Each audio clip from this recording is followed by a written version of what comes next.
Right. We are now live with Dr. Rolf Landua. Is that the way you pronounce it? That's correct, yeah. It's German, isn't it?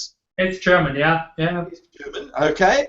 And you are not only a physicist and a scientist, but you are the Chief Education Officer at CERN. Is that also correct?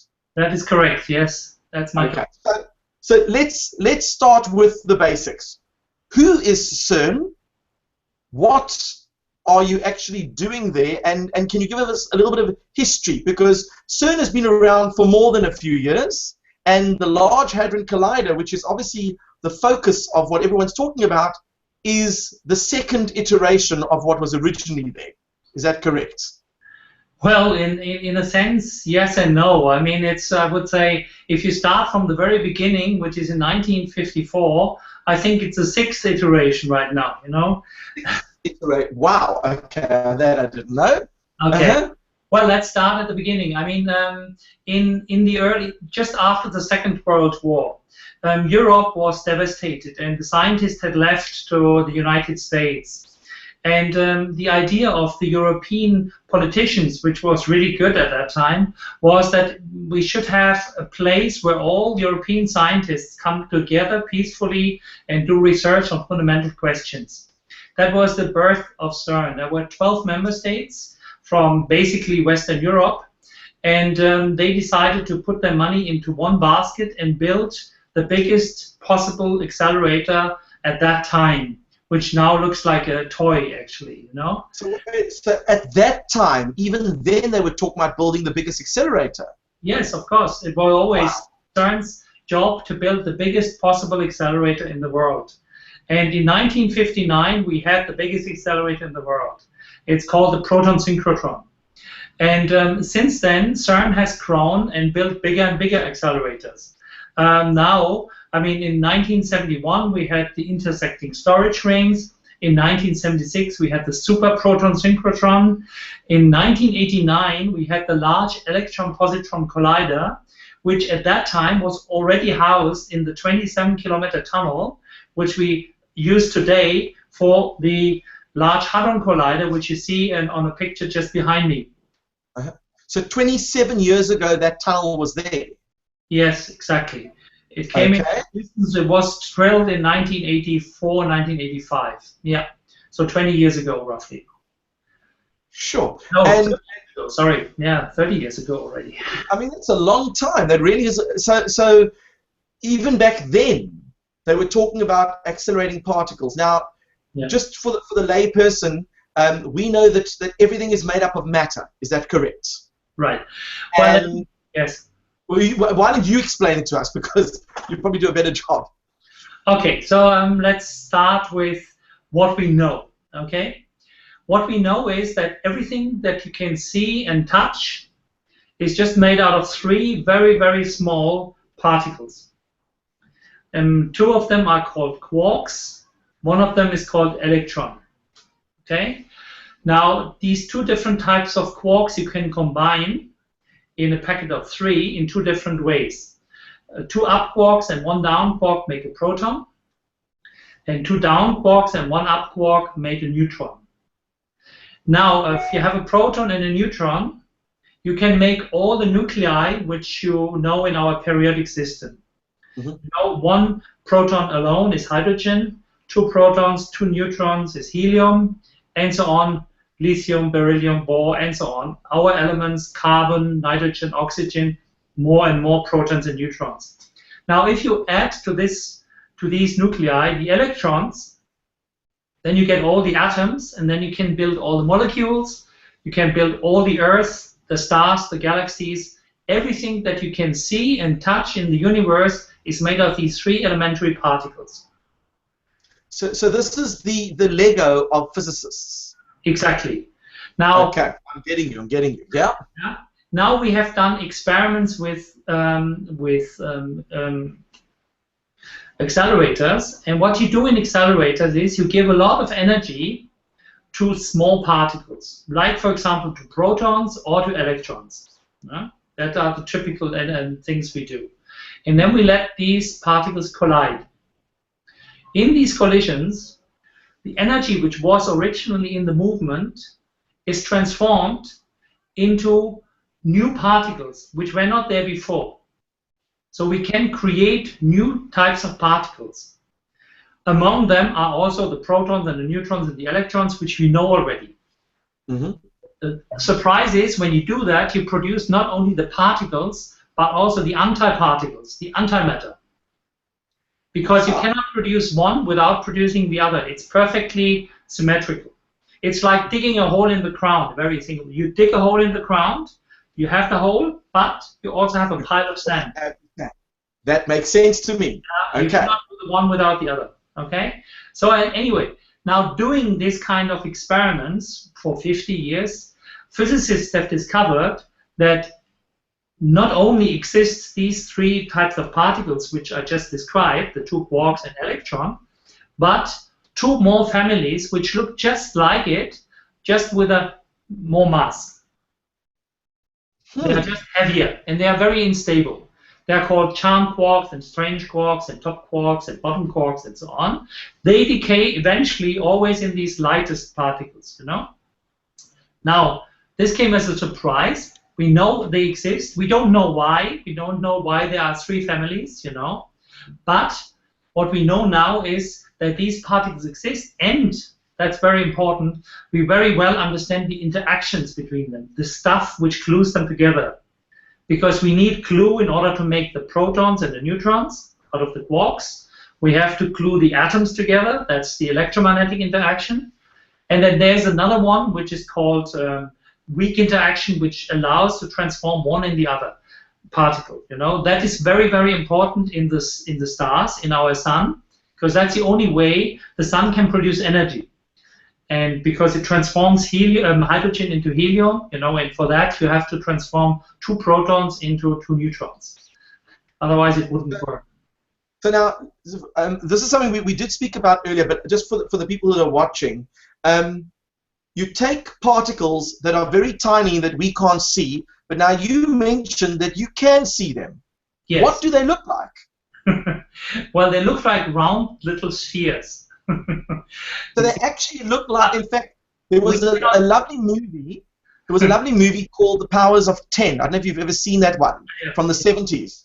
And that is when they have a couple on a picnic blanket, and they move out 10 to the power of 1 to the power of 2, all the way into space. And when they go back to the couple, they then go 10 to the -1, 10 to the -2, all the way within the cells, and we actually see those neutrons and protons. And they're quite similar in the sense to planets floating in space, because there are huge spaces in between them, just like we would see planets and stars in space. Yes. Well, there's one little subtlety which is called quantum physics, okay? Very small objects behave differently from microscopic objects, okay? We cannot localize a proton and a neutron like we would localize a star or planet, you know? They are basically, once you look at them at the dimensions of atoms and nuclei, they behave like extended objects, like waves, you know, which can stretch over a certain dimension. For example, electrons in atoms, they are like standing waves which entour the nucleus, okay? And protons and neutrons inside the nucleus, you know, they also behave like waves, and so we cannot see them with our naked eyes because they are far smaller than the wavelengths of the visible light, you know. But what we can do experiments, and these experiments, we shoot, for example, little projectiles on these particles and see how they are scattered. And from the scattering, we can deduce how they look like. And so that's why I tell you that a proton and a neutron are just little spheres, okay? But they are about 100,000 times smaller than the atom. Okay? So have you seen an atom?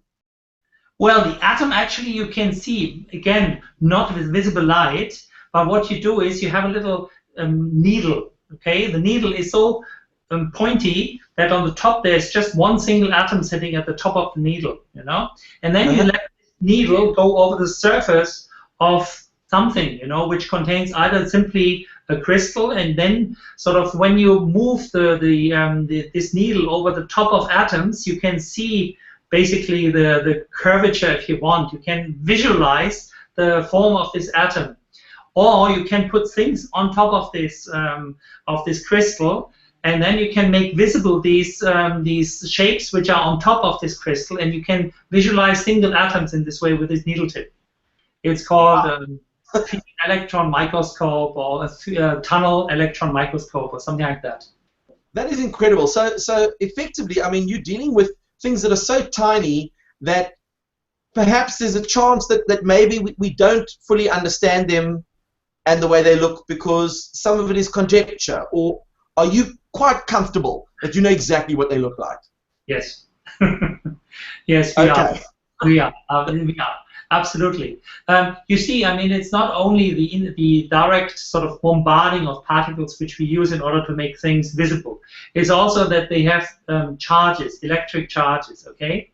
So we can detect a particle, a single particle moving in an electric field by its induced charges on the surface of this metal, for example.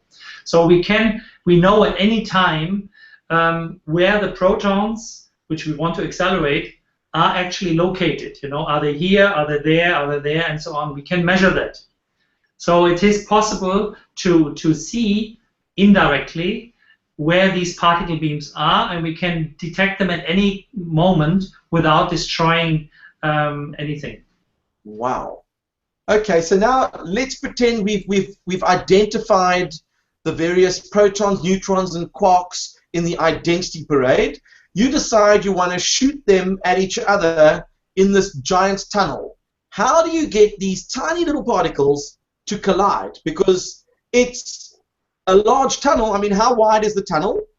Okay, so the tunnel is behind me, actually. You see, so the tunnel, that's the real size. It's about 3 meters or 4 meters, I think, in diameter. I don't. Okay. But actually, the particles, they are moving inside these blue tubes here. Okay.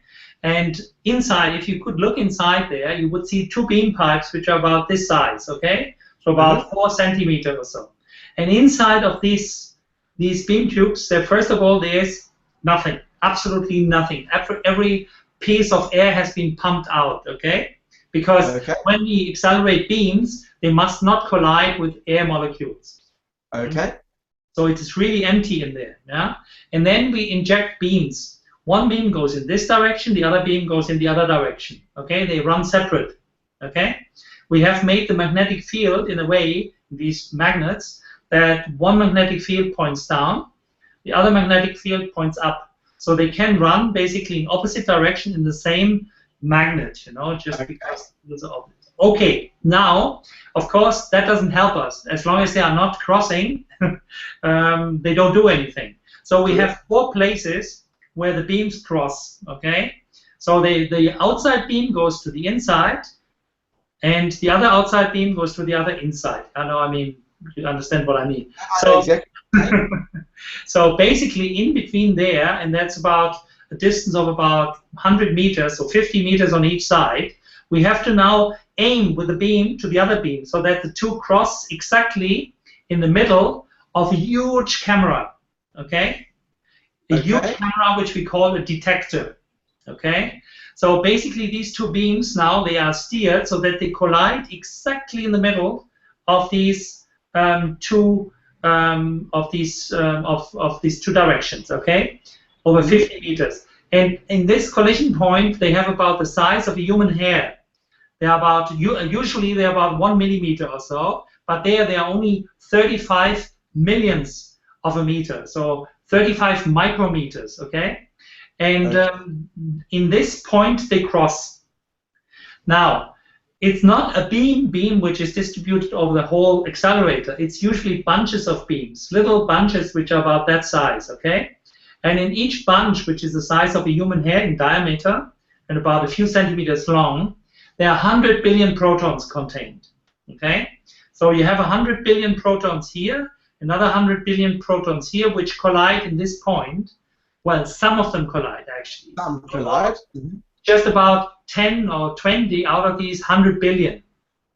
Yeah, so they collide, the others just go through each other and continue to circulate. Okay, but these 10, 20 which collide, they produce now new particles, and these new particles are now registered in this big camera, which is called a detector. Okay.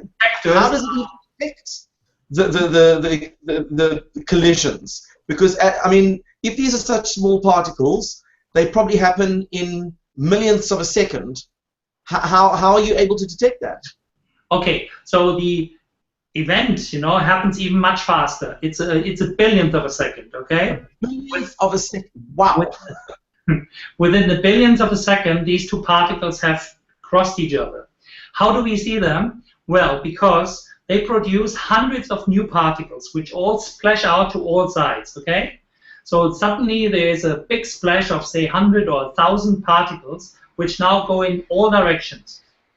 And all these particles, they leave a trace in the many sensors in these detectors, you know? Like, you imagine a camera. What happens in a camera is you have a CCD, and the light rays, they leave a little electric signals in these CCDs, okay? And now what happens in our detectors, we have detectors which have 80 million sensors. And 80 million? 80 million, yeah? It's an 80 megapixel camera. That is a special digital camera. It's very, very big. You know, it's about, I mean, the biggest detector at CERN is 26 meters high and 42 meters long. So it's like a 6-story building, okay, full of these sensors, all right? And now the particles which go through, in any direction, they have to cross all these sensors, you know? And every time they cross them, they leave a tiny, tiny bit of energy, okay, a little bit. You know, in one case, by ionizing atoms, okay, so they ionize and the electron is absorbed in some semiconductor. And in the other case, they excite atoms, they emit scintillating lights, and then you count with photomultipliers how much light has been emitted. And by combining all these informations, you know, how much energy they left here, where they went through, how much light was produced in this so-called calorimeter, and so on, then you can sort of reconstruct what happened exactly in each single collision. Wow. And this, just to finish, this happens 40 million times per second. 40. So these things happen in a billionth of a second, and it happens 40 billion times a second. 40 million times. 40 million times. So how much data are you taking in? I mean, how many terabytes of data do you go through just to store that kind of information for later perusal? Okay, so the first step, the raw event rate, you know, I mean, everything that happens, 40 million times a second, that is 1,000 terabytes per second. Okay? 1,000 terabytes. 1,000 terabytes every single second, okay? And but this is a data rate which we could not absorb. I mean, there's no system in the world yet which can transmit 1,000 terabytes a second to some data storage, okay? Wow. So what we have to do is we have to look at each event and very quickly decide if that is something which is potentially interesting. So in each detector, there is a so-called filter, a trigger, it's called, okay? And there's one trigger which is very, very fast and just looks at very rudimentary parts of this event, okay? It just looks if at a certain time, in a certain direction, there are lots of particles or none, you know? And if there are none, then we say not interesting, not interesting, not interesting, and so on, you know? So that's the first filter. And the second filter, that's already a computer or hundreds of computers which take bits and pieces of each of these events and then look quickly if there's something interesting in there. And again, they filter pretty quickly, and in the end, out of these almost 1 billion events which we have to look at the beginning, there are only about 1,000 events per second, which is still a lot, which are written then to tape. So it's an event filtering 1 in a million, okay? And this data then is written to tape. That's still about 1 gigabyte a second or so, yeah, or a little bit more even. And this is then sort of distributed to a worldwide system of computers. It's about 500,000 CPUs. And these CPUs then reconstruct what happens and send it back to the researchers.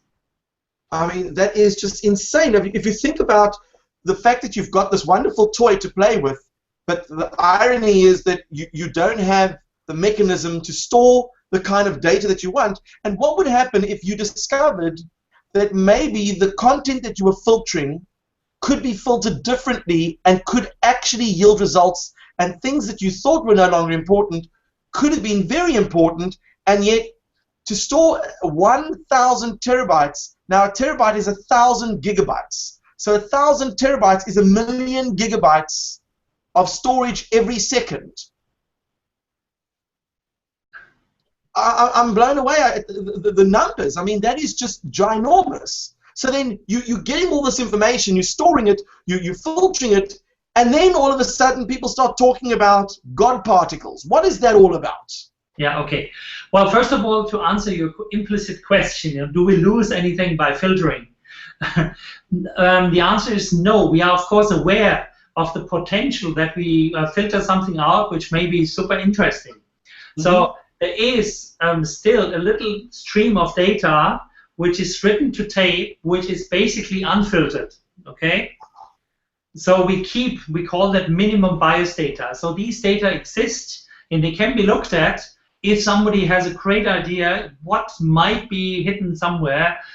They can still look at it, okay? But of course, we cannot just write any data on, so because we know already that 99.999% is something which we know, which doesn't contain any surprises, you know?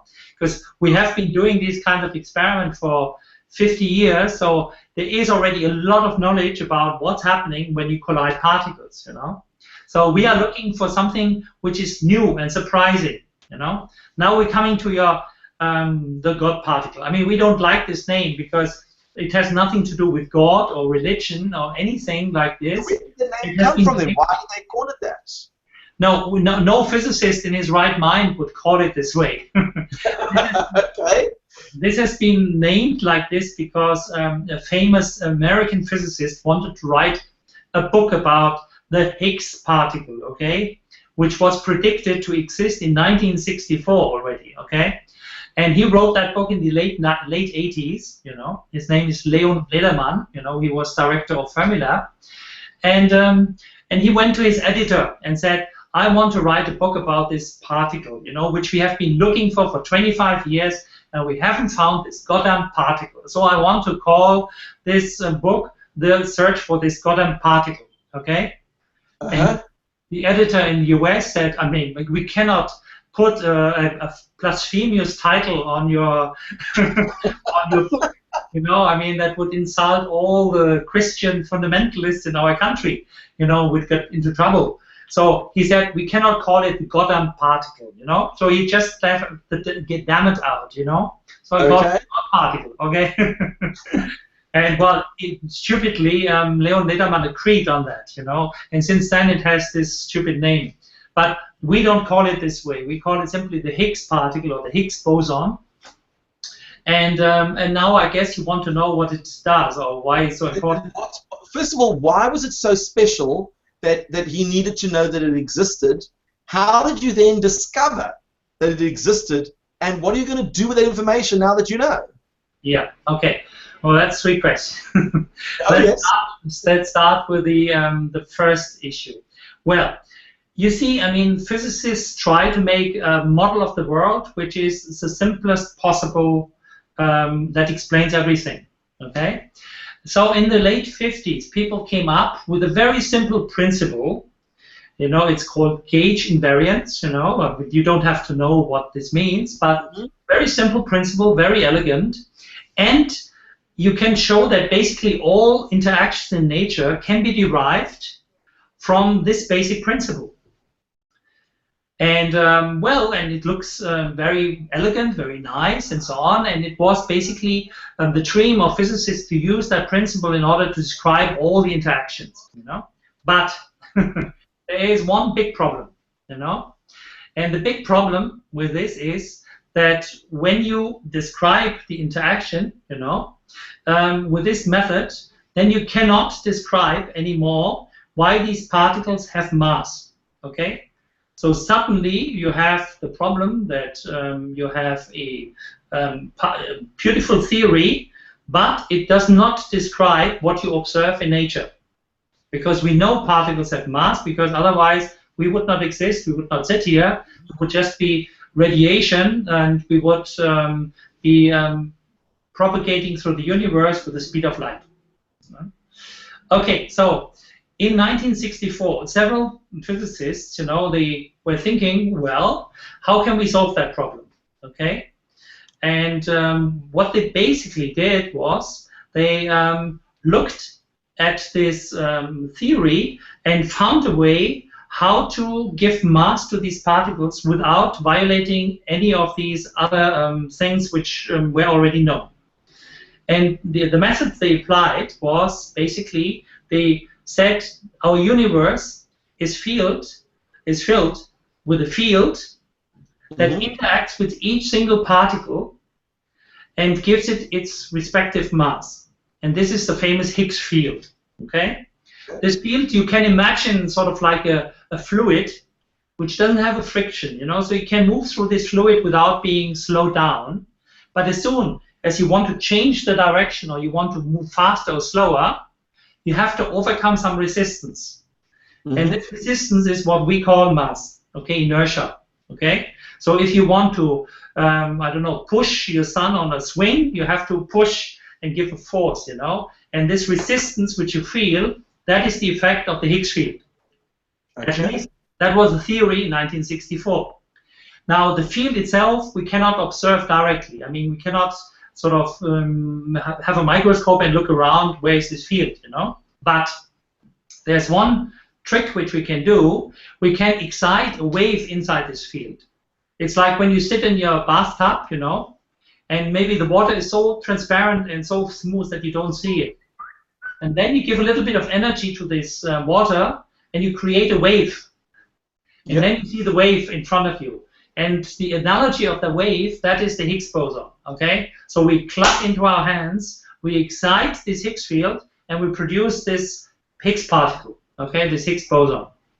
And but what we didn't know in 1964, and what we didn't know until 2012, was how much energy do we have to actually put into this production? How fast, how hard do we have to clap our hands? Okay, or how much energy we have to put into the collisions of particles?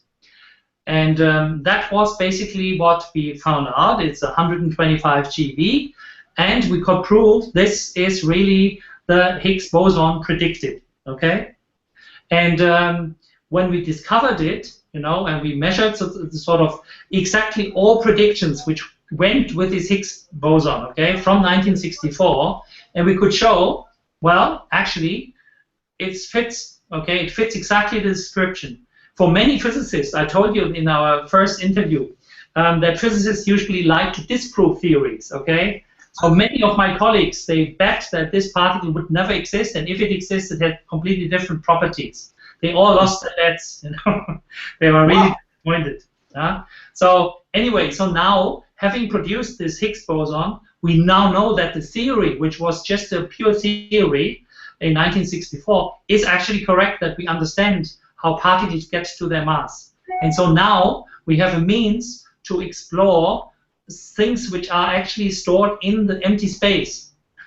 It's a qualitative new step, because this Higgs boson is nothing like all the other particles I've described, like the quarks or the electrons. It's completely different stuff, And now, well, this is the big excitement. Now we have something completely new to explore. And what we will do now in the next few years is to take many more data to explore in very much detail the properties of this particle.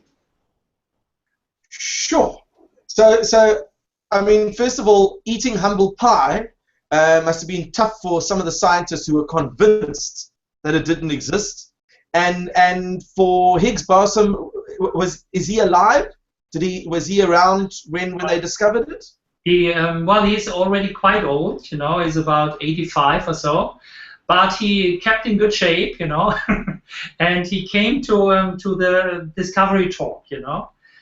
He came actually in 2012. We invited him. I mean, in all secrecy in some sense, you know, because it was before the announcement. We didn't want to make rumors, you know, but of course. We invited him together with his colleague. I mean, who is from the other group, which predicted a very similar mechanism. It's François Englert. It's a Belgian physicist, you know. And he was sitting next to him, and the two met for the first time in our auditorium, you know, in 2012. And so they were there, and yeah, he was almost in tears, you know, when he heard that we really discovered his particle, you know. There was, he said he'd never thought that we would find it in his lifetime, but we did. That is incredible. But now, here's the interesting part. He got the Nobel Prize the year after. Did he get the Nobel Prize? That is fantastic. So, I mean, that obviously was a big deal for him. He spent many of his years, people must have, you know, laughed at him and pointed fingers and said, forget it, you're talking nonsense. And eminent scientists were there betting against him, and he comes along and brings out the trump card when no one expected it. And now all of a sudden, what fascinates me is that you guys have got all the technology in the year 2015. You've got access to supercomputers, superconductors, super accelerators. He didn't have all that technology back in the 60s. How did he come up with these theories without all these additional aids and all these extra resources? Well, you see, there are two different big fields in physics and in most science, you know. There's one place where you think, and you think about a model, okay? And for that, you need a piece of paper, a pencil, maybe a computer, okay? That's what theoretical physics does, okay? And that has happened 200 years ago, that have happened 50 years ago, and today as well. And there are armies of theorists which come up with models of nature, okay, of the universe, of particles, of new interactions, and so on and so forth. There's no limit to fantasy. But then comes the proof, I mean the experimental proof, which is much, much harder, okay? Because you can come up with all kinds of models and can make all kinds of predictions, but you never know if it's true or not. That's the way it is in physics and in science, you know. Predictions are as good as they can be tested, you know. If you can't test them, the predictions is worth nothing, you know. So basically, Higgs had made this prediction, but that's why little Netherman, 25 years later, was so frustrated, you know. It took, after 25 years of search for this particle, they had never found it. 40 years later, it has not been found. Only by constructing bigger and bigger accelerators, finally, we had enough energies in these collisions to produce this particle. It's like money in some sense, you know. You can make an equivalent between energy and money. If you have more money in your pocket, you can buy a bigger car, okay? You know. So in the Higgs boson is like a Rolls Royce, you know. And if you just on the minimum salary, well, you can't buy a Rolls Royce, you know. It's not possible. So it's kind of this way that we had to get to higher and higher energies. Finally, we managed to get it, and there we are. So now, with this discovery, and obviously for the last 3 years you've been riding that wave, does that enable you to get more funding to possibly build a larger accelerator and a longer one and see what else comes out of that? Well, that would be nice, but it's not how it works. You see, CERN is an intergovernmental organization paid by, right now, 21 member states. Actually, today, Turkey joined us, so Turkey is now another associate member, okay, together with the other 21, you know. So now these countries, they pay a constant budget. Our budget is roughly 1 million Swiss francs, which is 1 billion Swiss francs, which is roughly 1 billion euros or $1 billion. It's now very close to each other, okay? So that is our budget, and we have to deal with it. That's it. We won't get more. We hopefully don't get less, you know. That's what we have to deal with. Now we have to pay, of course, the salaries. People don't work without salaries, you know. They don't do that. Even scientists. Yeah, I've heard about that. Yeah, I've heard that. Even in our country. And Well, and then you have to pay for electricity and the administration and so on. And once you have paid for all the maintenance and the detectors and so on, then what is left, that is the budget which you can invest into bigger accelerators or upgrades of accelerators or so. So that's maybe something like 20%, 200 million maybe a year. And so you can calculate how long it took for us to invest this money into the LHC, which costs roughly altogether 4 billion. Okay, it took us 20 years. Each year we took a little bit of, or some part of this budget, put it on into a piggy bank, and and after 20 years we were able to pay for it. Okay. In reality we took a loan, but all right. I mean, sure, and obviously with the maker movement growing in popularity and 3D printing taking place, where, for example, we have ex-South African Elon Musk busy printing rocket engines, surely to print 3D parts to build a large tunnel will certainly become cheaper and maybe even fit your budget. Well, I think the main problem is really not so much the tunnel. The tunnel building is a pretty well-known technology, and you don't have to print anything there, That's not so common. I mean, we are thinking of projects in about 20 years ahead, okay, because that's the time it takes in order to develop the technology and so on. So now we are thinking about projects which may come into existence in the year 2040, okay? And on that time scale, we are thinking about having a tunnel which is even 3 or 4 times bigger than this one, something like 80 to 100 kilometers, okay? But then big question will be, well, what will replace these guys, these magnets there, because we need even more powerful magnets then in order to keep the particles on track around this thing, in order to reach much higher energies. And haven't you developed new magnets since then? Pardon? Haven't you developed new magnets since you installed these ones? Yeah. Well, there are developments going on, yeah, but I mean, it's not easy because clearly there are natural limits to what magnetic field you can achieve, which lie in the stability of the materials, The magnetic field gets so strong that even steel cannot hold the forces. On 1 meter of this magnet, in between the 2 coils, there is a force which corresponds to the weight of a jumbo jet, okay, on 1 meter. Each meter, each of the 27 kilometers has a force of between the 2 coils of a jumbo jet. Okay, so you can imagine that this has to be extremely stable, and the materials have to be extremely well suited to this, to all these magnetic fields and to the forces and so on. Sure. So now, if I understand correctly, there's this theory that has been put out there called the Big Bang Theory, and particles and things collided, and new particles were formed, and life was formed, and stars were made, and planets were made. From what you were mentioning, a lot of the particles that you are creating could be some of those basic building blocks that were around back in that day. Okay, let me start the connection between the Big Bang, evolution of the universe, and our experiment. Now when we look out into the sky, we see all these stars and galaxies, and we see that the universe is expanding, okay? Because all these galaxies which we look at, they seem to move away from us. We have now understood it's not the galaxies themselves which move very fast or something like that. It's a space itself which expands, okay? It's like a cake which is in the oven, and there's little little pieces in the cake, and they move together with the cake as it gets bigger, okay? And that's the picture you should have in mind when you look about our universe, okay? Okay. Now, turning now the time arrow around, when we look into the past, the universe was smaller and smaller and smaller and smaller and smaller, And we know now that our universe was concentrated in one tiny little point, which is about even smaller than the needle tip. At a time which is exactly, we know that now to a precision of 2 per mil. It's more precise than your body weight right now. The universe is 13.78 billion years ago. All this, what we see now as big universe, was concentrated in a tiny little tip. Okay.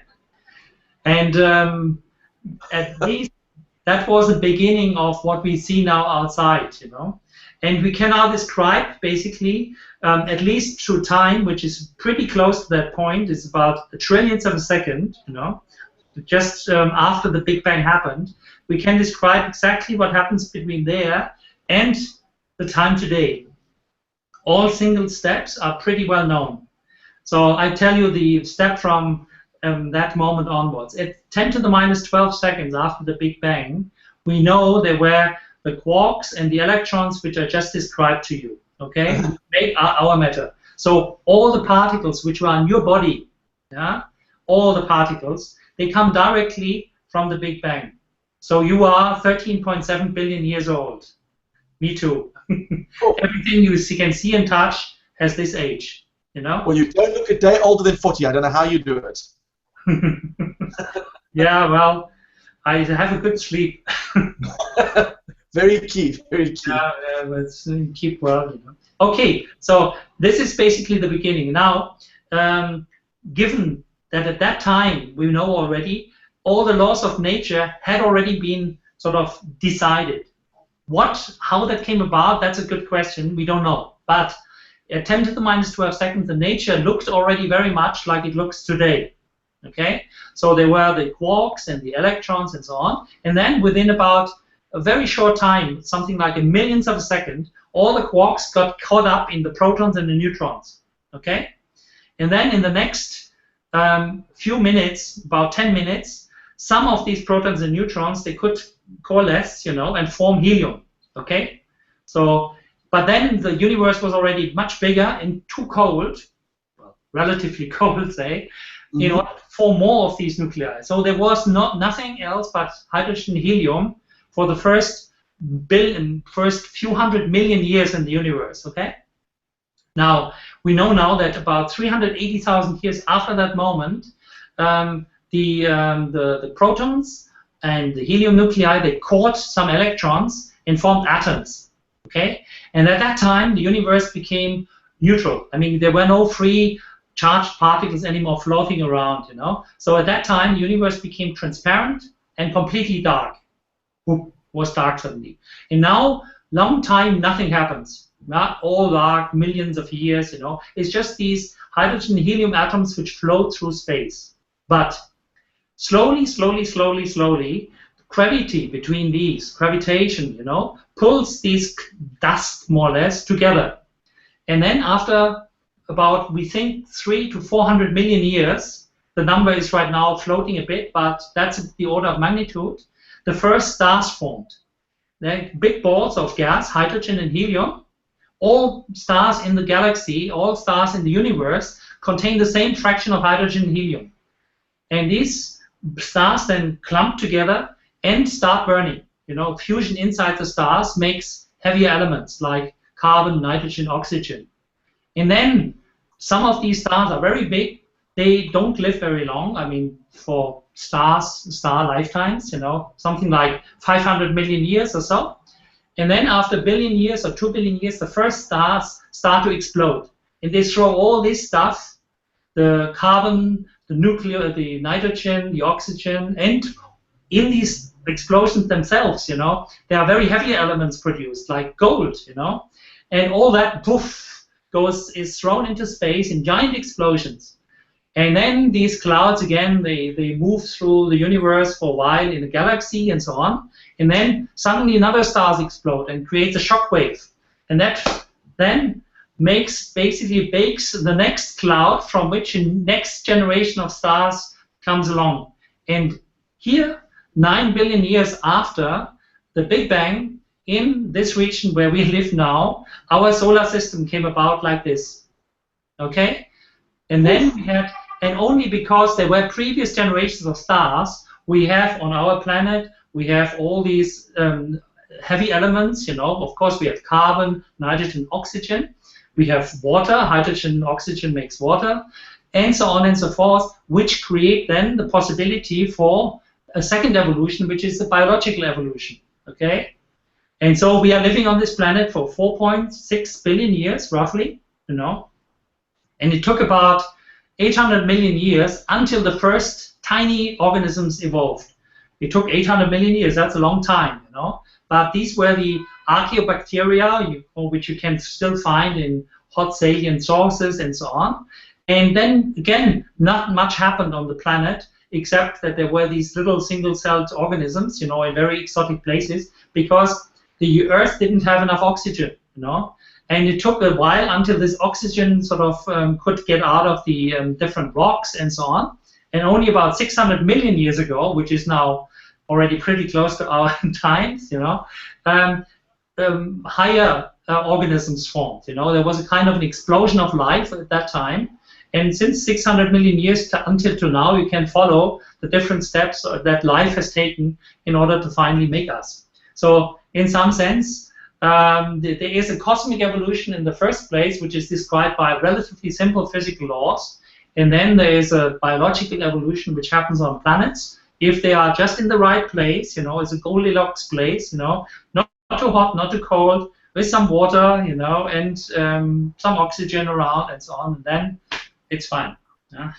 So that's basically the big picture, okay? And then the work that you do is merely just a tiny reflection of parts of those processes. Of course, we are looking at the very, very beginning, okay? We are looking what happened in this very first fraction of a second, you know, in these 10 to the minus 12 seconds. How did the laws of nature form from a random fluctuation of what we call vacuum energy, you know, which is probably the Big Bang, okay? It's kind of a random event, you know, which probably happens all the time somewhere, you know. I mean, we don't believe, most physicists don't believe that the universe is a singular event, you know. We are living in this big bubble, which we call our universe, but most scientists, I think, are convinced that there are many of those, but outside of our reach in some sense, you know. And now now we are trying to understand. So first of all, how did that come along, you know? And secondly, I mean, there's one thing I haven't mentioned yet, okay? That's very important, because we know from different studies of the big picture of the universe and the movement of galaxies and the expansion of the universe, we know that the energy which we can count inside the universe is only in a very few percent, you know, concentrated in what we call matter, you know, in things which we know. It's only 5% of the whole energy balance, if you want, you know. And 95% is inside things which are made out of dark energy or dark matter. And it's also, our experiments also aim at finding out what is this dark matter and what is this dark energy. And is this the stuff that they say you find in black holes as well? Well, that is a completely different story. I mean, the black hole story came along by somebody who, how should I say, had an interesting alternative theory to Einstein. Okay, and he's, I would say, if he hadn't been a professor at a German university, nobody had taken him seriously, you know.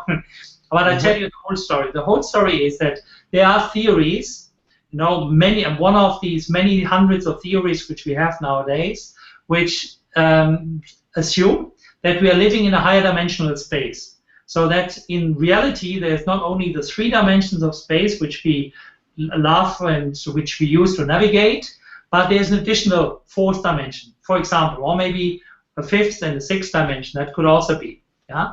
But since we don't usually have to give 4 coordinates to find somebody, you know, these extra dimensions must be relatively small. All right. Now let's assume such extra dimensions exist. That's the first assumption, okay? And then there's the next assumption. I mean, if what people try to do with this theory, try to explain why gravity is so weak in comparison to all the other interactions. So they say, yeah, maybe gravity is the only interaction which can which sees these extra dimensions. And so gravity propagates in all these extra dimensions, and the normal interactions don't, okay? And that's why gravity, basically, loosely speaking, gravitons are never there. They are always on holidays somewhere else in the 4th dimension, and therefore they interact so weakly because they are just rarely there, you know? Now, if this second piece is true, and the first one as well, under these conditions, it is possible that for very small distances, when we penetrate into the dimensions of this fourth dimension, then gravity actually turns out to be much stronger than what we thought it should be. And under these cases, it could be that two of these tiny quarks stick together and form a tiny black hole. Okay, that's where it comes from. Okay? Wow. But now, I mean, now we have to say, okay, wow, is this? When people say, as soon as you mention the name black hole, people immediately think they get sucked into it and that it will destroy the Earth or whatever. But this is complete nonsense. Okay, that's really it's not true. Because we know already this little particle which we would form then would have the mass of a proton or so, or maybe 10 protons. Okay. So it's a tiny little thing. It weighs 10 to the minus 21 gram. Okay, so that's a one. This is a billionth of a dust grain. Okay, so you're not afraid of a dust grain that the dust grain sucks you in, and it would behave exactly like that. Because we are living in the three-dimensional world where the gravity is what it is. And not something more stronger. That would be only on this tiny bit. So that's the first thing. It would be so tiny we couldn't even feel it. Okay. Second thing is at that level, there is the so-called Hawking radiation, which is a quantum fluctuation effect which tears on this black hole, and since it has no structure, it will be destroyed immediately in the time of 10 to the minus 26 seconds. Okay. So it is very small and immediately explodes. So there is no danger whatsoever. Of course, now you come and say, how do you know all that, and so on. But we even have an answer for that, because we know that in our atmosphere, from cosmic radiation, we have every single second something like 1 million collisions with energies which are comparable or higher than at the LHC. And if ever, over the last 4.5 billion years, a black hole would have been produced in these collisions, like these people sometimes claim, and it would have been stuck in the Earth, it would have been gobbled up long time ago, and we would not sit here. And the same would be true for the Sun, and for the Moon, and for all the planets which we see, and neutron stars, and God knows what. So, in the end, we know that whatever we will find, it's not dangerous. I see. So now when you watch science fiction movies, you sit there and often laugh at the physics behind them, because some of the stuff is just absolute nonsense then. Yes, I mean, there are better and worse worse movies, I mean, I love to go into, I love fantasy movies. Myself, I came to physics because I liked science fiction, I was this movie 2001 Space Odyssey was probably really amazing, all these special effects and the idea of extraterrestrials coming to Earth and seeding the seeds of intelligence and so on was, I think, a fantastic idea. And I like things like Star Trek and so on, But of course, then at some point, there are so blatant mistakes and so blatant idiocies, like recently I saw Interstellar also, I was about to ask you about Interstellar. Yeah. Well, I mean, some pieces are correct, If you move faster, time passes slower. It's true, relative to somebody who stays on Earth. If you go into a black hole, yes, time also passes slower. That is true. All these effects of relativity are correct. But traveling in time, back to time, and then doing more signals behind the shelf and so on, that is completely idiotic. I couldn't move my eyes when I saw that, So do you ever go watch a movie just for the enjoyment of it and try not to overanalyze? Yeah, I mean, look, I helped, for example, I was working on antimatter for a long time, okay? And my experiments was the first one producing millions of antimatter atoms, in the antimatter factory of CERN. And Dan Brown took some of this information and wrote a book which is called Angels and Demons, okay? Famous, well, he sold it quite a few million times, And then finally Hollywood made a movie out of it, I mean, following Da Vinci Code, and Angels and Demons was then the sequel, And actually, Ron Howard, the director, came to CERN and interviewed me for a weekend, you know, and want to know everything about how you produce antimatter and how you can trap it, because that was the core of the whole book. You know, somebody stole 1 gram of antimatter and put it under the Vatican, okay? And of course, we have excellent relations with the Vatican, so we don't want to do that. You know? But I tell you, I mean, then he made this movie with this trap and so on and so forth, and I told him exactly what to do and what not to do, okay? And so now, basically, this movie, even though, I mean, of course, what's the big problem is that we cannot make 1 gram of antimatter, okay? Everything is true, but we can only make a billionth of a gram in a year, okay? If we put all our eggs into one basket, okay? So basically, it's not true that you can make so much antimatter in such a short time, but in principle, you could put antimatter into this trap, and you could put it somewhere. But the amounts which we can make don't even make puff, you know. They're not really dangerous, you know. So anyway, so this movie is typically one where you can see, well, yeah, sort of, it's somehow true. I mean, they've made they've taken some shortcuts here and there, and sometimes when the particles move in the accelerator, of course, they don't make so much noise, you know, because they all go in the vacuum. But well, it's somehow true, you know. Some parts are true. Yeah, I mean, yes, I mean, you cannot claim, look, science, these movies are just for entertainment, you know. So I mean, you shouldn't look at them as a scientific publication, you know. But it's a good thing that the directors are obviously taking more science to heart to try and make the movies realistic. I think that's definitely a move in the right direction. Yeah, that's true. I mean, Ron Howard is a very good example. I mean, he was really trying to do his best in order to bring such a bit of science into the movie, but that would have been so much more than he would have been brought in before, you know. And I know that for Interstellar, there was Kim Thorpe was giving the scientific advice. So he's a very famous researcher in gravitational theory. Well, but that didn't help with the Moore signal and so on. So you win some, you lose some. Well, yep. Rob, I wanted to say thank you so much. I know that you've got to leave at exactly 6 o'clock, and we don't like to mess around with time because there could be a collision happening behind you in a billionth of a second, and you might miss it. But I wanted to say thank you so much for giving up your time to explain all these things and some of the myths behind the story, and now we know not to call it the God particle, but the Higgs boson. And we also know that that obviously the LHC, the Large Hadron Collider, is not this special secret scientific experiment happening under Switzerland, where if things go wrong, the entire thing's going to blow up. It's just tiny little collisions that are almost insignificant in a sense, but significant from a results point of view. So thank you so much for taking that time. You want to say something? Yeah, I just wanted to add one thing, you know, just since you mentioned secrecy or whatever. We are probably the most open scientific laboratory in the entire world. You can come here, you can bring your photograph and your photo camera, and you can take pictures of anything you see. You can look at any paper we publish and so on and so forth.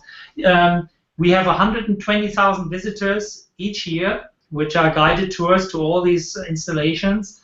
And we have special programs for teachers, you know, from all over the world, about 1,200 teachers every year. That's my main job nowadays, you know, to bring to them physics in a way that the students can understand, that they inspire and motivate them, and bring them, maybe some of them, to study science later on. That is a very important thing for us, you know, because as being one of the biggest scientific enterprise in the world, you know, we have a certain responsibility to do that. You know, there's a moon landing, there was a genome project, but there are not so many things where 100 different countries, scientists from 100 different countries come here, work together peacefully, no matter what religion, culture, and so on they are.